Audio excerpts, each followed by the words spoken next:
Guys, आपको हम present indefinite tense पढ़ा रहे हैं, जिसको पिछले लेसन में हमने आपको पिछले पार्ट में, इस लेसन के पिछले पार्ट में अफर्मेटिव सेंटेंस के बारे में डिटेल में बताया था। और अब हम आपको इसका निगेटिव सेंटेंस के बारे में डिटेल में बताएंगे। गाइस, निगेटिव सेंटेंस वो होते हैं जिसमें नहीं लग जाता है। जैसे मैं पत्र नहीं लिखता हूं, तुम पत्र नहीं लिखते हो, वे पत्र नहीं लिखते हैं।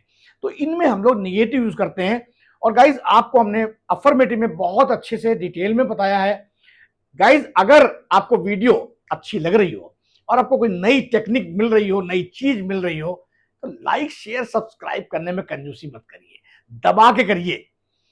अगर आप चैनल पर नए हैं तो सब्सक्राइब जरूर करिए, और अगर पुराने हैं तो लाइक और शेयर जरूर करिए। शेयर इसलिए करना है गाइज, ये सबको पता लगना चाहिए रूल्स प्रेजेंट इंडेफिनिट टेंस के, क्योंकि ये बहुत इंपॉर्टेंट है गाइज। और आपको पिछले पार्ट में मैंने बोला था कि आप कॉपी और पेन लेके बैठिए, स्क्रीनशॉट लीजिए और इसको अच्छी तरह से रिवाइज करिए कई बार। तो गाइज, इसीलिए वो एक दो टेंस बहुत इंपॉर्टेंट है, प्रेजेंट इंडेफिनिट और पास्ट इंडेफिनिट। हमने आपको शुरू से इसके बारे में पिछले पार्ट में बताया है कि कैसे पहचानेंगे, क्यों, क्या डेफिनेशन होती है और इसका अफर्मेटिव का स्ट्रक्चर क्या होता है, हमने आपको बताया था। अब हम आपको निगेटिव का स्ट्रक्चर बताएंगे गाइस, प्रेजेंट इंडेफिनिट का निगेटिव कैसे बनाते हैं, राइट। तो इसमें हम लोग का हिंदी में जो सेंटेंस होता है वो मैं नहीं करता हूं, मैं नहीं खाता हूं, मैं नहीं पीता हूं, इस तरीके से नहीं लग जाता है। तो हम लोग इसका स्ट्रक्चर देखते हैं, subject plus do not plus V1 plus other word. Do not को हम लोग गाइस कॉन्ट्रैक्टर फॉर्म में डोंट भी बोलते हैं, राइट। तो डू नॉट और डोंट एक ही चीज होती है, कंफ्यूज मत होइए। तो सब्जेक्ट में हमने आपको बताया था पिछले पार्ट में नाउन या प्रोनाउन होता है, और डोंट ये हेल्पिंग वर्ब होते हैं गाइस। डू आपको बताया था अपने पिछले वीडियो में, हमने जो शुरू से सिखाया था जब इंग्लिश आपको, तो उसमें हमने हेल्पिंग वर्ब बताए थे, टू हैव, टू बी और टू डू। ये टू डू वाले हैं, तो डू जो है ये as a helping verb use हो रहा है गाइस यहाँ पे। और आपको हमने ये भी बताया था कि नॉट कभी अकेला नहीं आता, पहले वाले लेसन में बताया है। अगर नहीं देखा तो गाइस प्लेलिस्ट में जाके जरूर देखिएगा, क्योंकि नॉट हमने बताया था कभी भी अकेला नहीं आता, एक हेल्पिंग वर्ब लेके चलता है। तो यहाँ पे डू जो है वो इसी ले से आया है, do as a helping verb use हो रहा है। और मेन वर्ब ये है V1। V1 मींस वर्ब की फर्स्ट फॉर्म, हमने पहले भी वाले पार्ट में बताया हुआ है, और अदर वर्ड्स में बाकी चीजें आएंगी।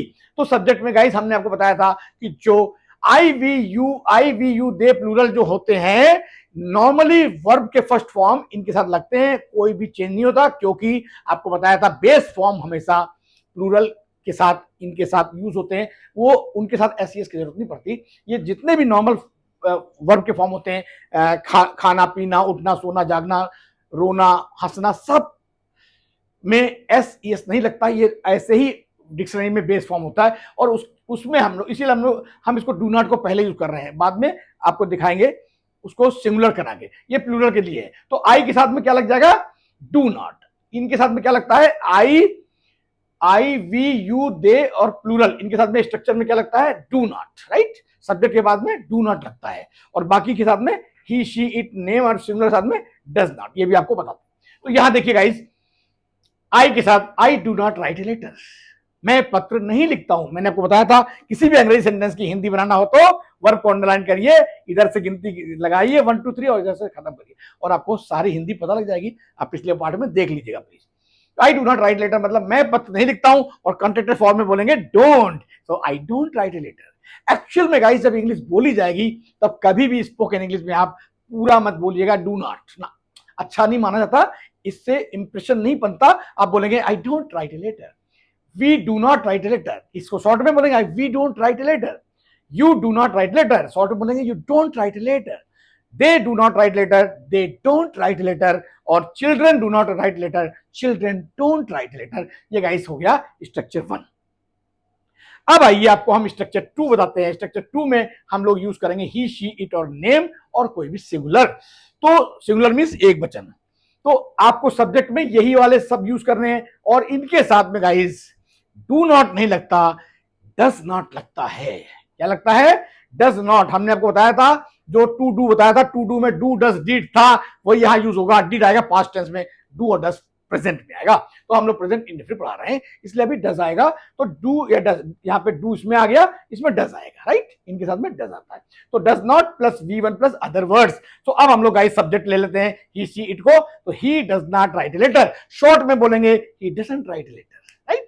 स्पोकन इंग्लिश में हमेशा कॉन्ट्रैक्टेड फॉर्म यूज करेंगे गाइस, हमेशा याद रखिएगा। She does not write letter, she doesn't write letter. Rahul does not write letter, Rahul doesn't write letter. याद रखिएगा गाइस, ये निगेटिव सेंटेंस है, इसमें वर्ब के साथ एस ई एस कभी मत लगा दीजिएगा। जबकि अफर्मेटिव में बताया था हमने आपको, ही शीट के साथ एस ई एस लगता है, लेकिन यहां नहीं लगेगा। क्यों?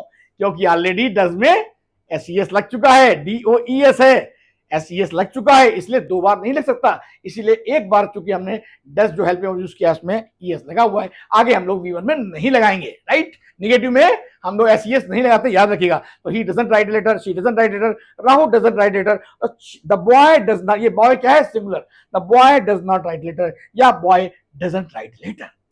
तो गाइज ये निगेटिव स्ट्रक्चर भी आपको हमने क्लियर कर दिया। हम इसके बाद आपको अब बताएंगे इंट्रोगेटिव स्ट्रक्चर का, प्रेजेंट इंडेफिनिट का इंट्रोगेटिव स्ट्रक्चर अगले में बताएंगे। इसको स्क्रीनशॉट ले लीजिए, इसको कई बार रिवाइज करिए, और इसके बाद अच्छा लगा हो तो फिर मैं कह रहा हूं लाइक शेयर सब्सक्राइब करना मत भूलिए।